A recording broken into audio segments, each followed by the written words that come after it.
Eh bien, Salut mesdames et Marie-Agnès. messieurs, bonsoir et bienvenue au conseil du 4e arrondissement pour la séance du 9 février 2022. Donc le mercredi 9 février 2022 à 18h30, mesdames et messieurs les membres du conseil d'arrondissement, dûment convoqués le jeudi 3 février 2022 par monsieur le maire du 4e arrondissement, sont réunis dans la salle du conseil pour ce qui me concerne et en visioconférence pour les autres présents. Nous allons procéder à la désignation d'un secrétaire. Je vous propose la candidature de monsieur Alexandre Chevalier. Je soumets cette proposition au vote. Qui est contre? Qui s'abstient? C'est donc adopté à l'unanimité. Pour cette séance, monsieur Alexandre Chevalier assurera donc les fonctions de secrétaire et il va donc à l'instant procéder à l'appel nominal des élus. À vous, monsieur Chevalier. Merci, monsieur le maire. Je commence l'appel. Madame Laura Arnaud. Présente. Merci. Monsieur Mathieu Arondeau. Présent. Merci. Madame Nadège Boron, excusez pouvoir, à mon attention. Madame Marie-Agnès Cabot. Présente. Donc, Alexandre Chevalier, je suis présent. Madame Aline Guittard. Présente. Monsieur David Kimmelfeld. Présent. Monsieur Samuel Meckelbourg, pardon. Présent, bonjour. Bonjour. Madame Sylvie Palomino. Présente. Monsieur Yannick Papex.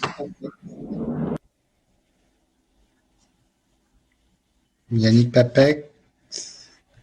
Absent. Présent, pas présent. Absent. Absent pour l'instant. Très bien. On n'a pas de nouvelles. Madame Anne Pellet. Absente également pour l'instant. Très bien. Monsieur Loïc Rigaud. Absent également pour l'instant. Madame Mélodie Trias. Ah, Monsieur Yannick Papet est présent. Excusez-moi, il nous a mis un petit message. Madame Mélodie Trias. Présente. Très bien. Madame Chloé Vidal. Excusez pouvoir. Très bien. Et monsieur Rémy Zinc. Présent. Si je peux me permettre, Monsieur Rigaud et Madame Pellet viennent de mettre des mots dans le chat. Ils sont présents. Très bien. Donc, je note la présence de Madame Anne Pellet et de Monsieur Loïc Rigaud. L'appel est fini. Merci. Vous nous entendez? Oui, c'est bon. Alors, Le son vient de... Pardon, allez, je vous en prie. On vous entend. Le son vient de se brancher. Voilà, pardon, bonjour, je suis présente. Le son vient de se brancher. Il n'était pas le avant. Ok, voilà. Bon. Merci, je crois que c'est bon pour tout le monde. Donc, nous avons un seul rapport pour ce conseil d'arrondissement. Je vais passer la parole à Madame Trias pour vous le présenter. Madame Trias, c'est à vous, s'il vous plaît.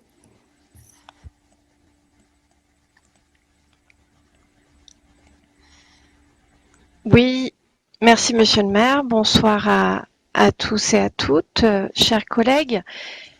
La délibération qui nous est proposée pour avis ce soir est donc la première étape de l'amplification de la zone à faible émission, la ZFE, de la métropole de Lyon. Alors, quelques éléments de contexte en premier lieu. Une zone à faible émission, c'est une zone géographique dans laquelle est restreinte la circulation et les stationnements des véhicules les plus polluants afin d'y réduire les émissions de polluants atmosphériques.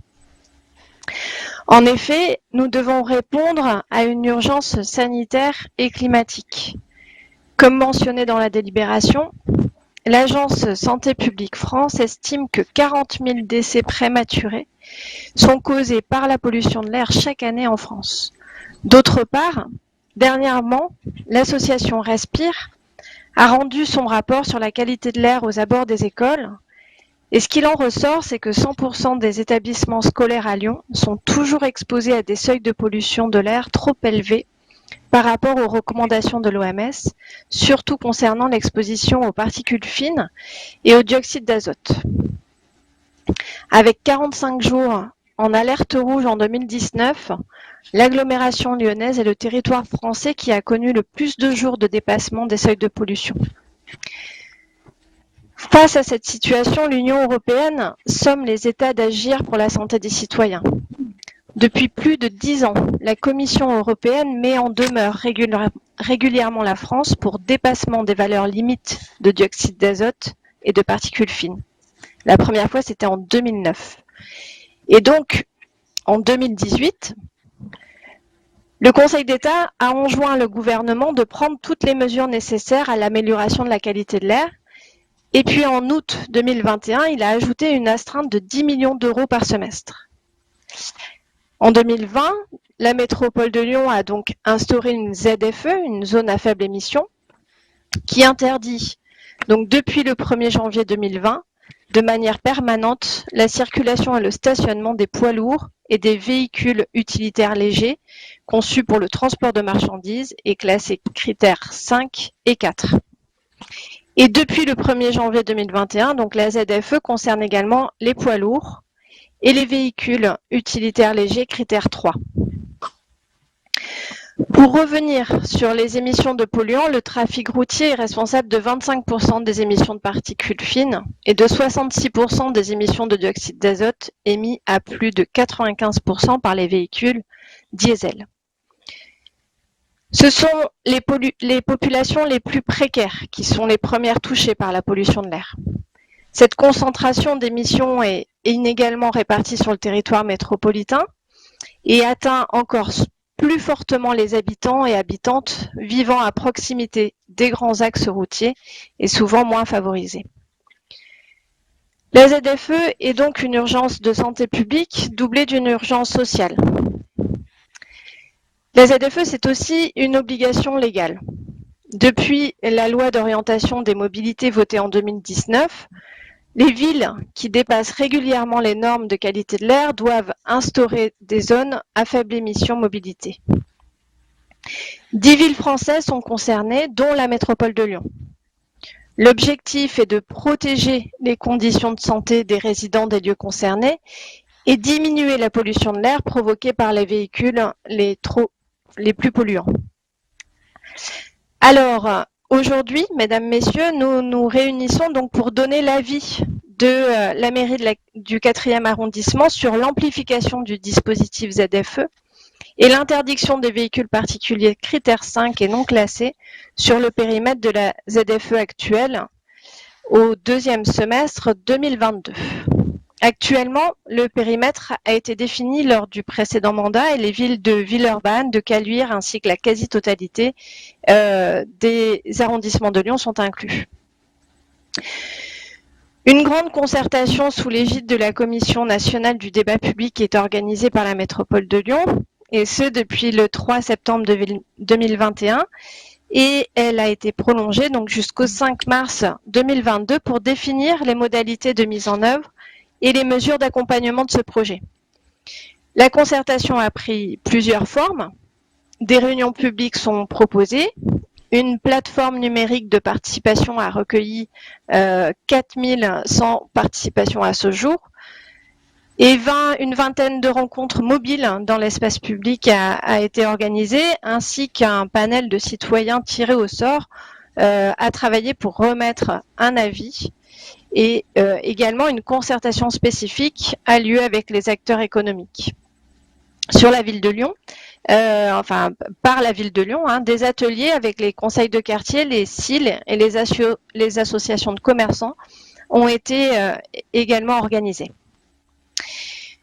L'objectif est de faire cette ZFE ambitieuse dans la justice sociale. C'est pour cela que la concertation porte avant tout sur les accompagnements, les niveaux d'aide financière et les dérogations temporaires ainsi que sur les alternatives de mobilité à développer. Le projet d'amplification de la ZFE de la métropole de Lyon poursuit 3 objectifs principaux. Améliorer la qualité de l'air, protéger les habitants les plus exposés à la pollution, inventer de nouvelles solutions de mobilité pérennes au service de tous. La métropole de Lyon met en place plusieurs mesures d'accompagnement. Il ne s'agit pas uniquement de changer de motorisation, mais aussi d'impulser des changements de mobilité. Alors les mesures mises en place sont les suivantes, j'en citerai que quelques-unes.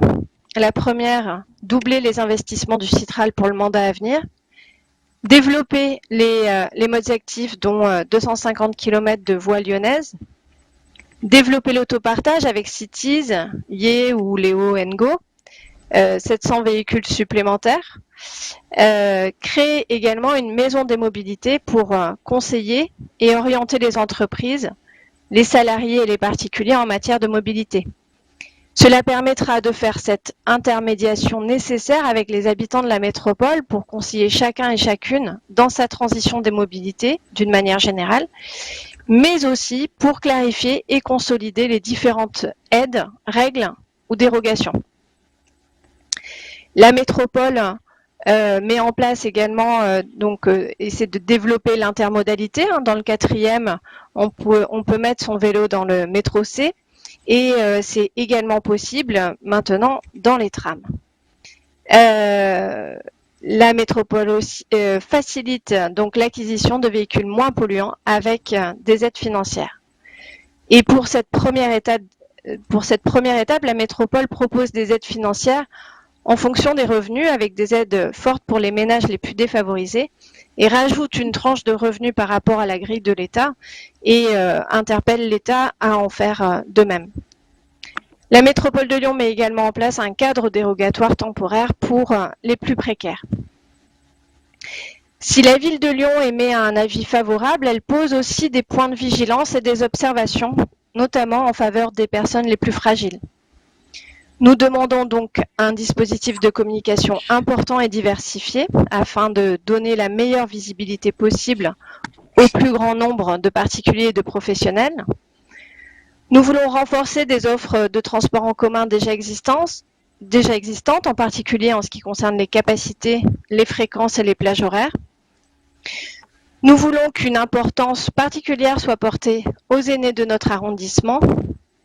Et nous voulons également des propositions de dérogation temporaire et les propositions d'aide financière en fonction des revenus des ménages afin d'accompagner les personnes les plus modestes dans ce changement de mobilité. C'est un double enjeu de justice sociale. On veut aider particulièrement les plus précaires, qui sont aussi les plus impactés par la pollution de l'air. Mettre en place la ZFE et réduire l'usage de la voiture, c'est aussi anticiper l'explosion inévitable des prix des carburants qui, tôt ou tard, pénalisera de nombreux foyers, les plus modestes en premier lieu. Je vous remercie, Monsieur le maire, je vous rends la parole. Merci Madame Trias. Alors, j'avais noté des demandes d'intervention. Si l'ordre vous convient, j'avais Madame Pellet, puis Monsieur Kimmelfeld, Madame Guittard et Monsieur Chevalier. Donc, si ça vous convient, je vais passer la parole à Madame Pellet, si vous voulez bien. Excusez-moi, c'est Monsieur... Pardon. Ah, pardon. Excusez-moi. Oui, c'est Monsieur Rigaud qui va prendre la parole. Ah, ok, c'est noté. Plus en commun. Merci. Donc, Madame Pellet, c'est à vous, je vous en prie. Merci, Monsieur le maire. Alors, nous voilà donc réunis pour réparer une omission de la majorité, à savoir la discussion sur le projet d'amplification de la ZFE, la zone à faible émission, portée par la métropole de Lyon. Pourtant, ce ne sont pas moins de 26 élus d'arrondissements et municipaux de votre majorité qui siègent au Conseil de la métropole. Nous pourrions espérer de leur part qu'ils suivent les dossiers de la métropole. Et donc, quand vous votez une délibération en mars 2021, le 15 mars, et qui prévoit une étape 1 avec la ZFE 5+, et une concertation réglementaire, vous auriez pu anticiper et prévoir que nécessairement, puisque c'est la loi, que le conseil municipal et nos conseils d'arrondissement auraient à délibérer. Une question. Pourquoi ne délibère-t-on pas également sur le plan de protection de l'atmosphère, le fameux PPA? C'eût été logique puisque l'avis de la ville est attendu avant le 25 mars. Or, le prochain conseil municipal, puisque c'est lui qui a le pouvoir délibératif, se réunira le 31 mars, soit après la date butoir donnée par le préfet. Deuxième logique, c'est que le PPA a un spectre beaucoup plus large et englobe des mobilités dont fait partie la ZFE. Donc, on va délibérer sur la ZFE 5+, mais pas sur ceux qui chapeautent la ZFE. De quoi s'interroger aussi. Pourtant, dans un souci d'opposition constructive, nous n'avons eu de cesse d'alerter l'exécutif municipal sur ces deux sujets. Moi-même, j'ai relevé ce problème lors de notre dernier conseil d'arrondissement, je l'ai signalé le 11 janvier dernier, et vous n'aviez pas de réponse très claire à me donner. Sur cette concertation réglementaire ZFE 5+, il faut être réaliste. C'est un échec complet quand on regarde le nombre d'avis déposés, ou plutôt pas déposés, sur les cahiers de concertation. Il n'y en a pas. et ce malgré la relance d'une nouvelle concertation grand public du 8 décembre 21 au 5 février 22, après l'échec de la première du 3 au 26 novembre 21. En même temps, on ne peut pas dire que dans les mairies d'arrondissement, cette concertation était très visible et accessible. J'ai mis un petit moment à la trouver après avoir demandé à plusieurs personnes et finalement j'ai vu qu'il fallait monter au premier étage de la mairie, aller au fond d'un couloir et atterrir dans la cuisine pour trouver le document en question. Donc c'est pas le plus facile pour tout le monde. Et les agents ne sont pas tous au courant visiblement. Pour ce qui est des avis adressés à l'adresse mail zfe-vp5@grandlyon.com, l'adresse était elle aussi assez cachée et pas évidente à trouver sur le site de la métropole. Bon, revenons à cette ZFE 5+. La ZFE a été engagée par la précédente majorité métropolitaine avec une approbation unanime car il est évident que tous, moi la première, nous sommes favorables à vivre dans un air beaucoup moins pollué. Aujourd'hui, il s'agit de l'amplifier avec l'interdiction de circuler et stationner pour les véhicules particuliers ayant une vignette critère 5 et plus et les 2 roues motorisées de plus de 25 ans. Cette obligation légale doit de toute façon entrer en vigueur au 1er janvier 2023 et vous aviez décidé d'avancer le calendrier. Au début, c'est-à-dire en mars 2021, il était question du 1er janvier 2022 et pour cette obligation, puis si on se réfère à l'article de rue 89 Lyon du 13 mars 21, puis on est passé au 1er juillet 22 et dernièrement le 1er septembre 22. Allez, encore un effort et vous allez rejoindre le calendrier légal, qui est donc début 23.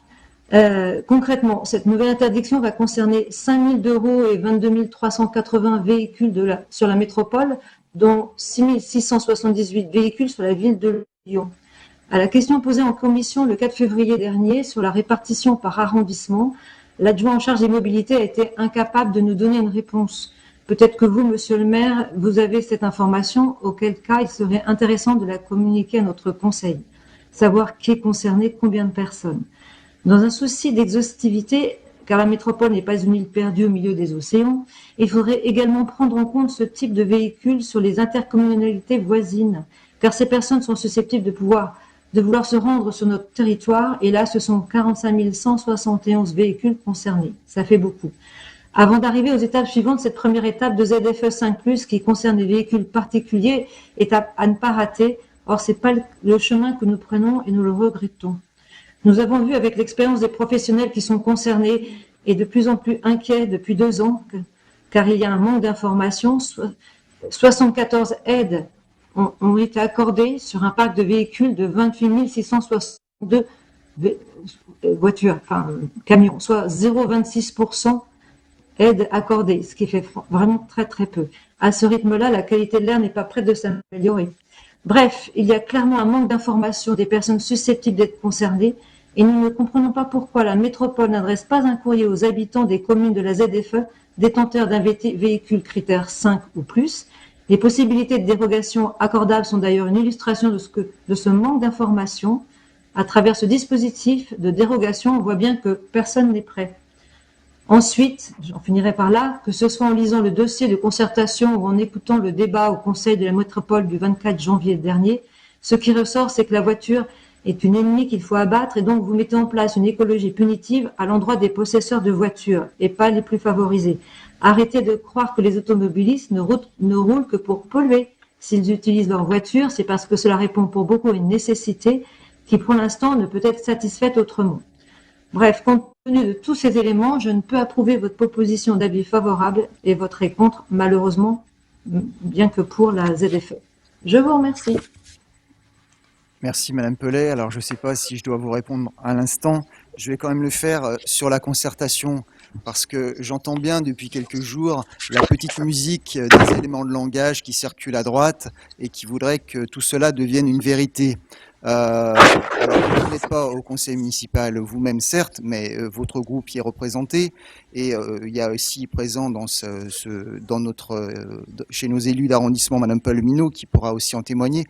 Le conseil municipal du 27 janvier, il a duré près de 12 heures, il a duré 11 heures si effectives et 1 heure de pause. Donc on a passé 134 rapports dans la journée. Donc j'imagine ce que vous auriez pu dire si dans la soirée, entre 20h et 22h, 23h, on avait calé un débat sur la ZFE, vous auriez hurlé à ce que, voilà, que la démocratie ne s'applique pas correctement ou qu'on cherchait à dissimuler un débat sur la ZFE en fin de soirée ou en début de matinée, je sais pas. Donc, bon, je crois que là, il faut être un peu sérieux sur la qualité aussi des échanges, puisque là, on a un temps complet qui est consacré, alors qu'on n'aurait pas pu le faire au conseil municipal. D'ailleurs, cette procédure n'aurait pas permis les débats en commission et en conseil d'arrondissement. Donc, bon, voilà.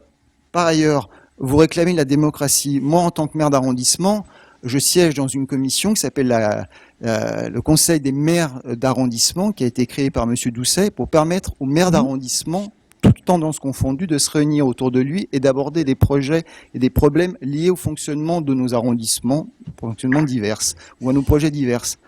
Monsieur Pierre Oliver, votre champion, n'y siège jamais. Il y a siégé une fois lorsqu'on l'a établi à la mairie du 2e arrondissement, c'est quand même la moindre des choses. Depuis, il a fait une visio et les autres fois, il n'est pas venu, même sans excuse, je crois même la dernière fois. Donc chaque fois qu'il y a un espace ouvert à la délibération, à la discussion, à l'échange, il n'est pas là. Par contre, on le voit ailleurs, discuter, faire le buzz en réclamant de la démocratie. Je trouve que là, c'est quand même, ça demande un peu plus de sérieux. Voilà. Donc je pense que, et enfin, je pense que vous dites les registres ont été peu remplis. Moi, je n'ai pas de réponse, mais peut-être qu'à un moment, on peut se trouver, nous aussi, les élus, en retard. Je m'intègre dedans, hein, voilà. En retard par rapport aux habitants. Je pense que les habitants, ils ont bien compris les enjeux de la pollution, parce qu'ils la vivent au quotidien, et depuis des années. Des mesures ont déjà été prises, hein, ça commence pas avec nous, ça a déjà été commencé dans le mandat d'avant largement, mais je pense que les habitants ont compris. Et ils sont peut-être parfois plus en avance dans leur réaction, dans leur anticipation que certains parmi nous des élus. Voilà ce que je voudrais dire sur la discussion et l'aspect démocratique. Après, je vais passer la parole à Monsieur Kimmelfeld, s'il veut bien. Bien sûr, Monsieur le maire, mes chers collègues. D'abord, cette intervention, Monsieur le maire ne s'adresse pas directement à vous, mais à celui qui a convoqué en urgence dans nos arrondissements ces conseils exceptionnels. Je veux bien sûr parler du maire de Lyon. Alors au passage, sur les éléments de langage, il y a effectivement les éléments de langage de la droite, comme vous l'avez signifié. Il y a aussi, il faut le dire, les éléments de langage de tous les maires écologistes qui, depuis lundi soir, servent exactement la même explication. Donc chacun est bien organisé et c'est bien normal. Faits, hein. Je vous ai cité des faits. Je sais que, si je peux aller jusqu'au bout de mon explication, monsieur le maire. Je sais que vous n'avez que très peu de prise sur ce type de décision et sur tant d'autres, car après de grandes déclarations sur l'autonomie des mairies d'arrondissement, le maire de Lyon a très vite réduit ses ambitions en la matière pour revenir à la stricte application de la loi PLM, toujours plus de missions, mais jamais plus de ressources. L'augmentation des budgets d'arrondissement ne sera pas dans le dernier mandat pour le climat, il faudra sans doute attendre un peu plus longtemps. D'ailleurs, je note que dans le cadre de la consultation en cours sur la ZFE, comme cela est mentionné dans la délibération qui nous occupe, que les maires d'arrondissement sont partie prenante de cette organisation. Quels moyens avez-vous obtenus pour faire vivre cette concertation dans notre arrondissement? Quels sont, au-delà des registres qu'a cherché Anne Pellet, quelles sont les initiatives qui ont été prises ou qui seront encore prises localement? Nous sommes donc aujourd'hui réunis en urgence pour débattre de la première étape d'amplification de la zone à faible émission sur le territoire de la métropole de Lyon. Pourquoi une réunion en urgence? Seul le maire de Lyon pourrait nous l'expliquer, mais vous êtes sans doute dans la confidence que vous nous livrerez peut-être. Vous avez commencé à nous donner quelques explications, comme vos collègues maires d'arrondissement. Légèreté, oubli, volonté, stratégie politique, ou comme vous l'expliquez, en faire un véritable débat sur un temps donné et un temps privilégié. Ce qui est sûr, c'est que ce contexte est malheureusement très symptomatique de la méthode qui est celle du maire de Lyon sur la gestion de ce dossier, pourtant particulièrement sensible, et Élodie Trias l'a dit tout à l'heure. Après les alternements de calendrier, l'oubli des règles essentielles du débat public par le maire de Lyon. Nous ne reviendrons pas évidemment sur la nécessité de poursuivre le travail que nous avons engagé depuis maintenant plus de 6 ans. C'est effectivement un travail de longue haleine que nous avons mené, car nous sommes favorables à la ZFE. Cependant, nous restons particulièrement attentifs à son acceptation par nos concitoyens, condition essentielle à sa réussite selon nous. Le souci de concilier transition écologique et justice sociale, de prendre en compte les plus précaires et les plus modestes, y compris les classes moyennes, doivent être au centre de notre réflexion si nous ne voulons pas transformer cette zone à faible émission en zone à forte exclusion. Récemment, dans un mensuel local, en réponse à ces interrogations légitimes, le maire de Lyon nous explique son ambition, j'ouvre les guillemets, d'être le maire des piétons. Il nous annonce, j'ouvre les guillemets, l'évaporation des véhicules et prédit, et j'ouvre encore les guillemets, que les gens vont aussi changer de mode de vie, de logement, en se rapprochant du centre-ville. Et ceci dans une grande décontraction, tellement éloignée des soucis quotidiens de nos concitoyens. On pourrait presque en rire si ces décisions n'impactaient pas des milliers de Lyonnaises et de Lyonnais. Car concrètement, alors que d'ici quelques mois, ce sont plus de 30 000 véhicules qui vont devoir s'évaporer, comme le dit le maire de Lyon dans notre métropole, et tout particulièrement dans notre ville, quelles sont les réponses concrètes, immédiates, que vous apportez à leurs propriétaires? Prenons l'exemple de Madame Z. Elle a 30 ans, elle est infirmière à l'hôpital de la Croix-Rousse, elle vit à Trévoux, hors métropole, elle ne veut pas déménager à Lyon et de toute manière, elle n'en a pas les moyens. Elle commence sa journée de travail à 6h30. Pour arriver à l'heure, Madame Z a acheté il y a 2 ans une Renault Clio d'occasion à 1 500 €. 1 500 €, c'est aussi à peu près ce qu'elle gagne chaque mois. C'est un diesel et cette voiture a été matriculée en 2000. C'est donc un critère 5. Dans moins de 8 mois, Madame Z ne pourra plus entrer à Lyon avec sa voiture, ni même arriver à l'heure au travail. On lui parle d'un bus à haut niveau de service qui devrait arriver un jour, mais pour l'instant, le premier bus de Trévoux part à 6h30. Elle doit le prendre jusqu'à Saint-Germain-au-Mont-d'Or, où elle prend un autre bus pour rejoindre le métro A à Bellecour, puis le métro C d'Hôtel de Ville jusqu'à la Croix-Rousse. Un autre exemple. Monsieur X, 60 ans, agent d'entretien au collège Rosset à Gerland. Lui aussi, il commence le travail tôt. Monsieur X, qui habite à la Duchère depuis toujours, pour aller au travail, il doit faire au moins 1 heure de transport en commun. Bus 19, métro D, tram T6. Aller-retour, chaque jour, il fait plus de 2 heures de transport en commun et de marche dans la journée. Comme ça devient un peu difficile, il a décidé d'acheter une Renault Scénic 2005 d'occasion, environ 3 500 €, soit presque 2 mois de salaire pour lui. Ça lui permet aussi de transporter ses petits-enfants lorsque cela est nécessaire. Son véhicule, critère 4, sera vraisemblablement interdit d'ici 2 ans. Dans 2 ans, il ne sait pas s'il pourra de nouveau dépenser 3 500 € pour s'acheter une nouvelle voiture pour ses dernières années jusqu'à la retraite. À tous ces Lyonnais et ces Lyonnaises qui demain devront se séparer de leur véhicule, que leur dit-on? Ne vous inquiétez pas, nous allons vous aider à acheter une voiture d'occasion avec un reste à charge un minimum de 4 000 €, sans compter tous les frais d'entretien qu'un tel véhicule exige. Si vous ne pouvez pas, privilégiez le vélo, la marche à pied, car pour le métro, on verra bien évidemment plus tard.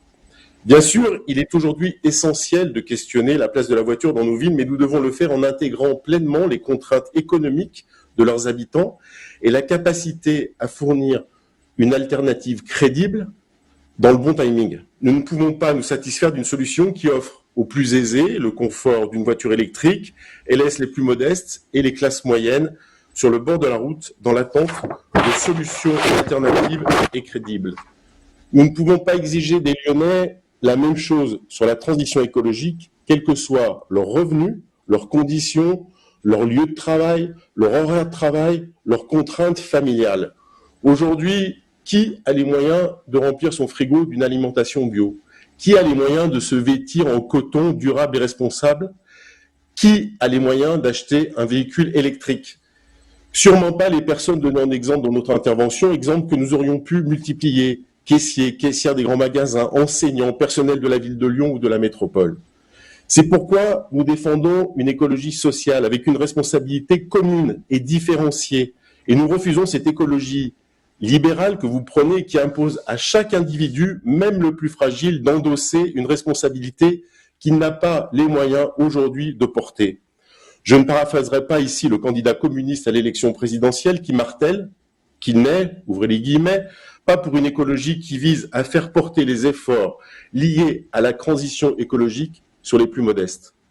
Mais comme les partenaires de votre majorité écologiste, vos alliés socialistes et communistes, les maires de Villeurbanne, Vaux-en-Velin et Vénissieux, nous nous inquiétons de voir une partie de leur population les plus fragiles exclue et empêchée. Comme le groupe socialiste, lors du dernier conseil métropolitain, nous réclamons, s'il le faut, plus de dérogations, plus d'aide et plus de temps. Et les vœux pieux formulés en conclusion à la fin de cette délibération, malheureusement, ne nous rassurent pas. Si vous votez cette délibération, vous signez à la métropole un chèque en blanc sans aucune assurance sur les mesures qui accompagneront cette ZFE et qui pourraient garantir aux plus modestes et aux classes moyennes le prix de l'obstination et de l'obsession du président de celle-ci qui ne sera pas à vos côtés pour expliquer demain aux habitants et aux habitantes le prix de cette décision. Monsieur le maire, vous évoquez souvent votre engagement, vos valeurs et cet équilibre entre justice sociale et transition écologique. Alors il est encore temps de ne pas voter, de voter contre cette délibération en demandant que soient précisées avant toute mise en œuvre de véritables mesures d'accompagnement précises, chiffrées, datées et les dérogations à destination des plus modestes. Je vous remercie.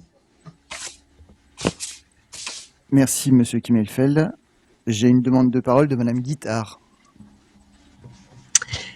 Merci, Monsieur le maire. Je trouve assez succulent d'entendre Monsieur Kimmelfeld citer Fabien Roussel, mais je vois qu'il a bien lu le petit programme qu'il a acheté à mes camarades ce week-end sur le marché. Donc c'est très bien. 2 € hein, quand même, 2 €. Néanmoins, je préfère quand ce sont les communistes qui citent les communistes plutôt que les gens qui ont dérivé jusqu'à la REM. Mon intervention est à la fois une explication de vote sur le fond. Elle est partagée avec l'ensemble des élus communistes et citoyens de Lyon et de la métropole, qu'ils aient été amenés depuis quelques jours à s'exprimer dans leur conseil municipal ou d'arrondissement ou comme ils le feront lors du prochain conseil métropolitain.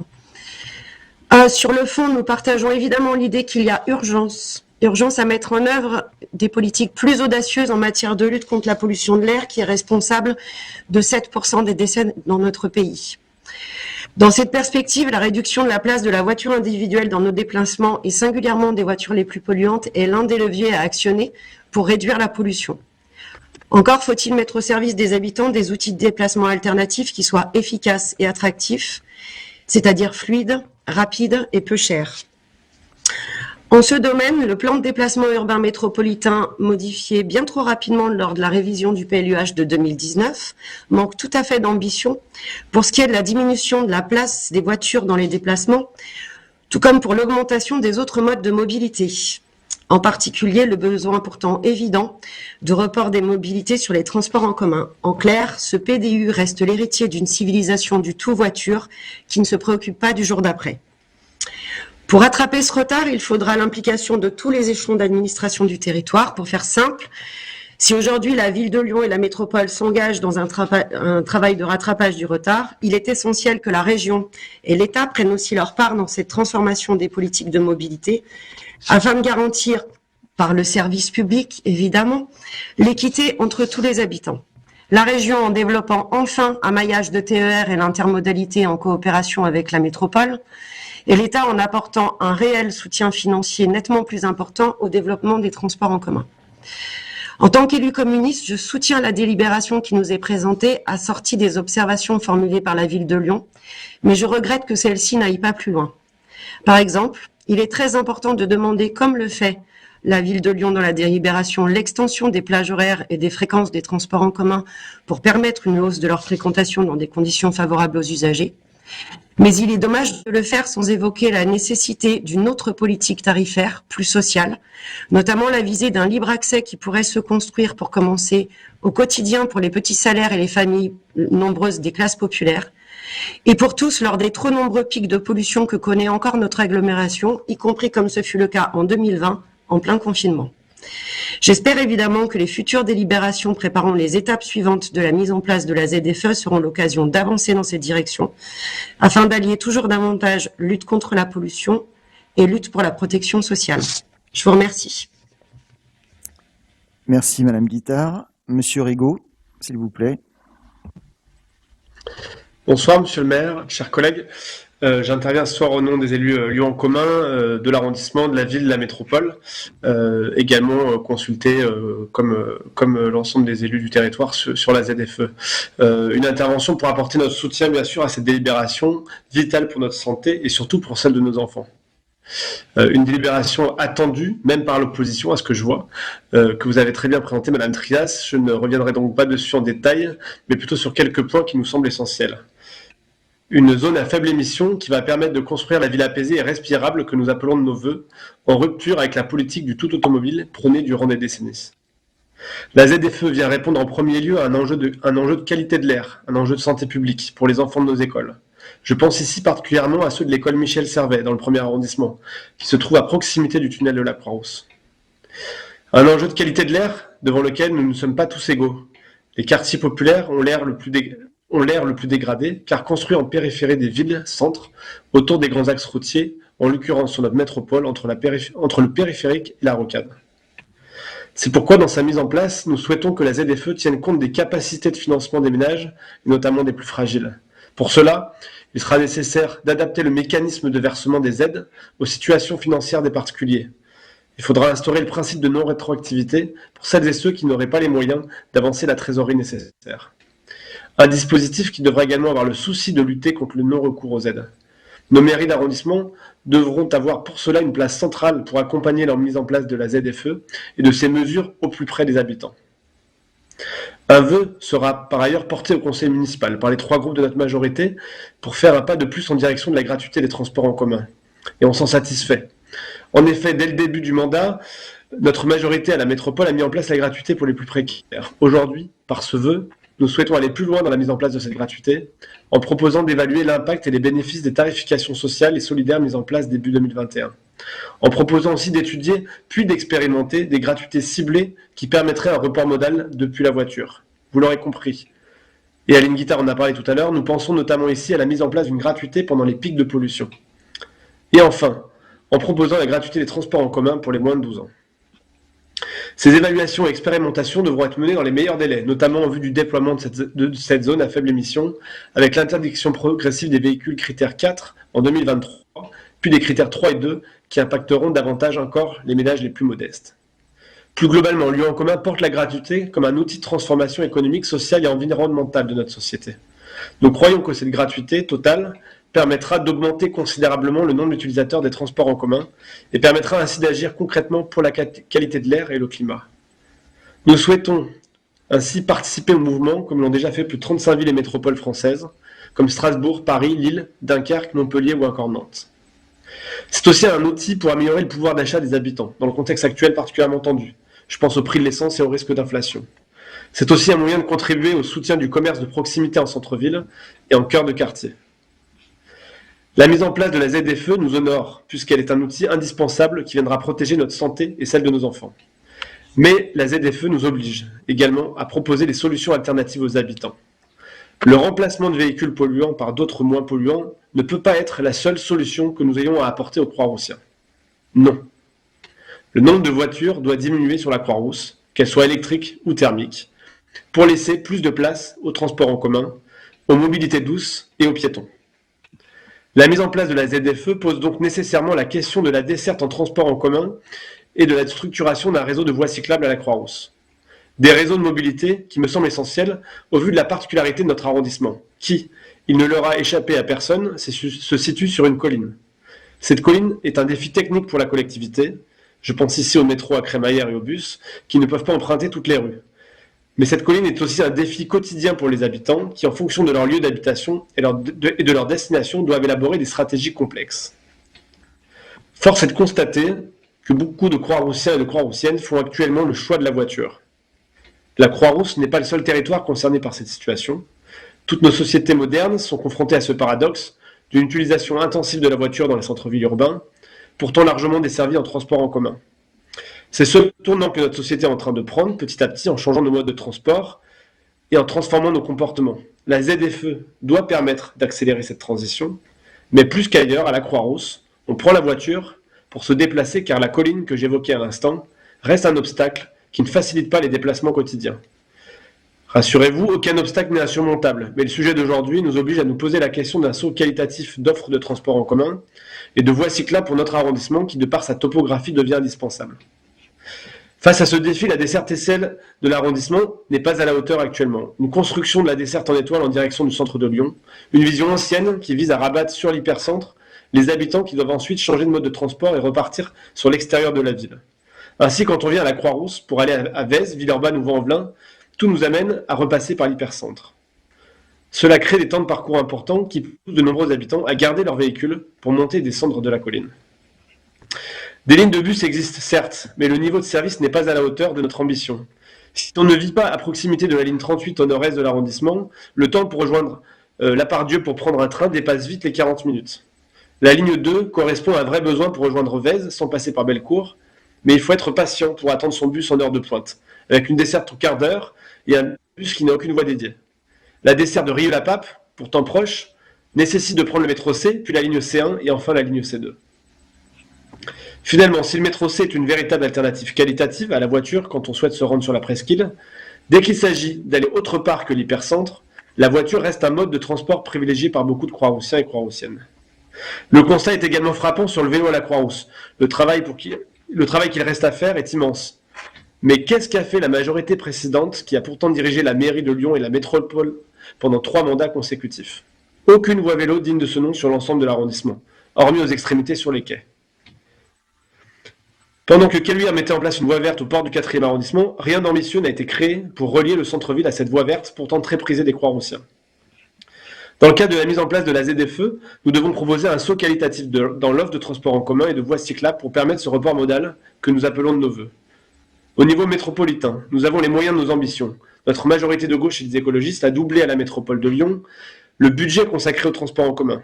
Idem pour le développement des voies cyclables. L'effort est énorme. L'enjeu est donc de co-construire avec la métropole le niveau de service que nous voulons pour le 4e arrondissement. La ZFE arrivant rapidement, nous, élus du territoire, devons être ambitieux et force de proposition pour négocier un niveau de service à la hauteur de nos ambitions de report modal. La métropole a d'ores et déjà annoncé que le 4e arrondissement sera traversé par la voie lyonnaise, cyclable, numéro 7, qui partira de Solèze et terminera à Rieux-la-Pape. C'est une annonce importante et à même d'encourager l'utilisation du vélo qui aboutira d'ici la fin du mandat. Reste la question de remonter des vélos sur le plateau, pour ceux qui ne sont pas assistance électrique. Des pistes existent, comme celle de les mettre à l'arrière des bus. Il faut les étudier. Ensuite, il faudra ajouter des voies vélos sécurisées sur l'arrondissement partout où c'est possible, et notamment sur les grands axes. Je pense bien sûr au boulevard de la Croix-Rousse. Nous avons déjà pu annoncer un projet, nous nous en félicitons. Mais il y a aussi la rue Hénon, qui est un véritable cauchemar pour les cyclistes de notre arrondissement. Concernant les transports en commun, c'est d'abord un axe sud-nord qu'il faut créer reliant la Croix-Rousse à la gare de Satonnet-Rieux sans rupture de charge. Si le projet d'extension de la ligne B en direction de Rieux-la-Pape devait se faire à horizon 2030, et nous le souhaitons, il faudra alors penser le lien entre la Croix-Rousse et ce futur ouvrage. C'est ensuite un axe fort traversant l'arrondissement d'ouest en est qu'il faut créer pour relier notre territoire à Vèze et Gorge-de-Loup d'un côté et à Charpennes et Part-Dieu de l'autre. Une desserte structurante qui doit permettre d'offrir une offre de service de qualité toutes les 5 minutes en heure de pointe avec des parcours rapides et sans rupture de charge afin d'être une véritable alternative à la voiture. Pour cela, il sera nécessaire de n'écarter aucun projet et d'étudier la mise en place de voies dédiées au transport en commun. Peut-être même d'un BHNS, un bus à haut niveau de service. L'Ouest lyonnais a récemment refusé le projet de transport collectif par câble proposé par la métropole. Jean-Charles Collas, vice-président du Citral, annonçait réfléchir à d'autres territoires pour expérimenter ce projet et a évoqué la Croix-Rousse. Et si c'était une bonne solution pour la colline où nous habitons? En tout cas, pourquoi ne pas saisir la proposition faite par le président du Citral et étudier sa faisabilité? Avec beaucoup de pragmatisme, n'est-ce pas une opportunité à saisir pour notre arrondissement qui est justement, je le rappelais au début de mon intervention, situé sur une colline? Dans ce contexte de mise en place de la ZFE, étudier toutes les pistes de développement des transports en commun me paraît opportun, mais sans dogmatisme, c'est évident. Si la solution n'est pas techniquement pertinente ou pas soutenue par les habitants, il faudrait l'écarter. Je vous remercie pour votre attention sur cette longue intervention. Vous l'aurez compris, le groupe Lyon en commun votera pour cette délibération et espère que la zone à faible émission se fera en prenant en compte les plus précaires et s'accompagnera d'une amélioration de la qualité de service de transport en commun et des modes doux pour notre ville et notre arrondissement. Merci Monsieur Rigaud. Je vais passer la parole à Madame Trias qui va répondre à des éléments techniques, si on peut me la montrer. Voilà. À vous Madame Trias, si vous voulez faire quelques réponses, s'il vous plaît. Oui, je voulais apporter des éléments. Effectivement, la ZFE s'amplifiera en plusieurs étapes. Il y aura bien plusieurs étapes. Ici, on vote donc l'amplification au critère 5.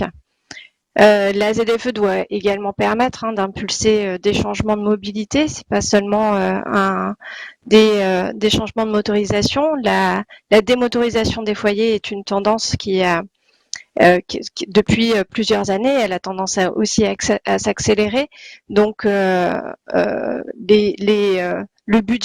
doublement du budget du Citral va effectivement permettre de développer les capacités, les fréquences, les plages horaires, et également de développer l'intermodalité.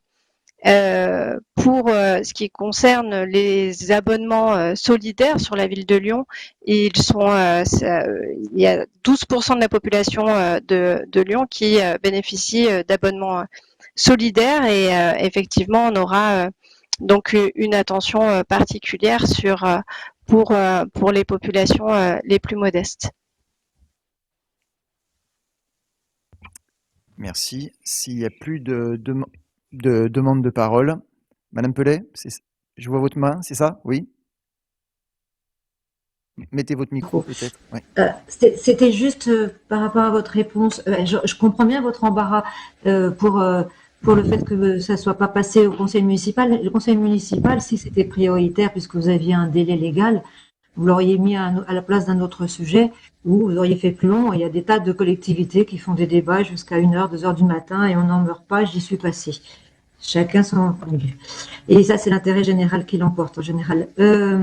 Pour la remarque sur le maire de Pierre-Oliver, je lui transmettrai, mais j'ai cru comprendre que cette instance que vous voulez démocratique de conseil des maires ne servait pas à grand chose en termes d'action. Peut-être il n'a pas trouvé l'utilisation suffisante pour pouvoir faire avancer les choses, mais je lui transmettrai.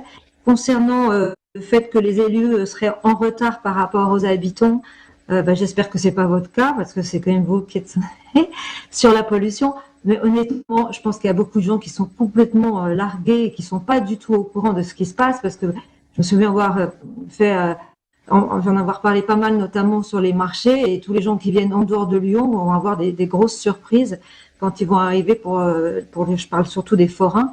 Ça fait partie des multiples exemples, et je rejoins tous les exemples qui ont été bien cités avec Monsieur X, Madame Z, et il y en a des milliers qui sont coincés, qui peuvent pas faire autrement, et qui vont se retrouver dans des situations très complexes, et qui n'ont pas forcément l'information facile pour eux. Donc, moi, j'aimerais qu'on en tienne plus compte. Et puis, le petit clin d'œil toujours pour me classer à droite de Monsieur Kimmelfeld, c'est aussi bien que moi que je suis une centriste de la première heure, et donc je représente aussi le centre, et surtout le centre. Et bien sûr, je suis dans un groupe où il y a de la droite, donc je suis à l'écoute de tous ceux qui ont pu voter de droite ou du centre pour nous. Voilà, merci. Alors, si j'ai commis un impair par rapport à votre positionnement politique, alors c'est totalement... Voilà, j'ai pas eu l'impression... Non, c'est pas vous. Ah pardon, excusez-moi, je crois que c'était moi. Alors, non, c'est David Kimmelfeld qui adore me classer à droite, et c'est très bien, je suis plus centriste que lui, qui a soutenu Madame Belkacem au dernier régional. PS, il me semble. Alors, Monsieur Kimmelfeld, vous les Monsieur le maire ? Oui, je vous en prie, allez-y. Non, je veux pas. Non, pas du tout. Non, je voulais pas du tout répondre à ça. Je pense que c'est pas vraiment le sujet. La ZFE est un sujet tellement important que, très franchement, c'est pas vraiment le sujet de savoir sur l'échiquier où on se situe par rapport à quoi, etc. On verra ça beaucoup plus tard. Non, simplement, moi, je souscris à ce qu'a dit Aline Guittard et ce qu'a dit Loïc Rigaud sur la volonté que je ne mets pas en doute. D'ailleurs, elle se traduit, comme vous l'avez dit, par le doublement du budget du Citral, enfin de l'ex-Citral. Le problème de la ZFE, c'est la temporalité, monsieur le maire. C'est qu'entre le moment où les grandes réalisations qu'appelle de ses voeux monsieur Rigaud, il a raison de les appeler de ses voeux, et la mise en place de la ZFE, il va se passer beaucoup de temps. Et la question cruciale, c'est qu'est-ce qu'on fait pendant cette temporalité qui est relativement longue, monsieur Rigaud, vous l'avez dit, hein. Fin du mandat, on verra quelques réalisations, voire même 2030 sur les lignes fortes de transport. Et la question pour les plus modestes, mais aussi pour les classes moyennes, c'est-à-dire celles et ceux qui ont besoin de leur véhicule pour aller travailler ou pour différentes activités, c'est qu'est-ce qu'on fait concrètement dans cette période qui va être relativement longue, qui va être décalée par rapport à l'application de la ZFE. C'est simplement ça. Et aujourd'hui, les garanties ne sont pas données parce qu'elles sont imprécises. Alors, Madame Trias a raison d'évoquer, mais ce qui reste encore des pistes. D'ailleurs, toutes les instances, chaque fois qu'on a questionné, mais que vous avez questionné aussi, et que les groupes, y compris de la majorité, ont questionné la métropole pour savoir précisément les dérogations, qui, comment, à partir de quand, comment ça s'organise. Pour l'instant, il n'y a pas de réponse. Alors, elles viendront peut-être, mais dans l'intervalle, bien évidemment, nous voterons contre cette délibération au vu de l'imprécision des mesures d'accompagnement qui, pour l'instant, restent des mesures théoriques. Il va falloir qu'elles s'inscrivent dans la pratique et en espèces, y compris sonnantes et trébuchantes, pour celles et ceux qui n'auront pas d'autres moyens qu'utiliser leurs véhicules personnels et qui sont, pour bon nombre, bien évidemment, des véhicules motorisés. Merci. S'il n'y a plus de demande de prise de parole, Madame Guittard, allez-y, je vous en prie. Oui, juste brièvement, hein, petite réaction, d'abord parce que je voulais quand même signaler que moi je trouve pour le coup que pour l'avoir vécu dans plein d'instances et y compris dans des organisations politiques, que les choses qui se votent à minuit, 1h du matin sur un sujet sérieux, non, ça n'est pas la démocratie. Et bien sûr que nous rajouter un CA dans nos calendriers et un CM dans nos calendriers, mais on est aussi là pour ça. Et je préfère qu'on ait ce temps-là où on ne parle que d'une seule chose. Et où on le fait sereinement, et avoir un CM où on sait très bien qu'il y aura de nombreuses interventions aussi, à l'image de ce qui se passe ce soir et de ce qui s'est passé dans les autres arrondissements. Il me semble que la démocratie en sort plus grandie quand le débat peut se faire de cette façon-là. Je voulais juste quand même réagir. Oui, bien sûr que il faudrait aller plus vite sur le déploiement, le renfort des transports en commun. On fait aussi avec l'héritage qu'on a. On fait avec le retard qui a été pris sur la mandature précédente, sur un certain nombre, et même sur la mandature encore avant, hein, et notamment sur les dessertes de banlieue à banlieue, qui n'ont jamais été la priorité du développement dans la métropole de Lyon, ou quand c'était seulement le Grand Lyon précédemment, et où effectivement la circulation des banlieusards ou de ceux qui travaillent, qui vivent en banlieue et qui avancent, était pas la priorité. Bien sûr, il y a des infrastructures qui prendront du temps. Le Citral est aussi en capacité d'ores et déjà d'augmenter les cadencements, d'augmenter les plages horaires. Ça, c'est pas 2030. Donc, il faut pas faire comme si tout était repoussé très loin. Oui, il faudra aller plus vite. Et Monsieur Kimmelfeld sait très bien que le débat est aussi multiple à la métropole, que les groupes avancent des propositions et que certaines choses avancent, certaines choses se transforment, et que la façon dont ça sera mis en place par la métropole sera aussi le résultat du dialogue démocratique au sein de l'instance métropolitaine. Merci. Monsieur Kimmelfeld, allez-y, je vous en prie. Oui, parce que vous l'avez dit, Aline Guittard a raison, c'est un temps démocratique, donc on a le temps de débattre.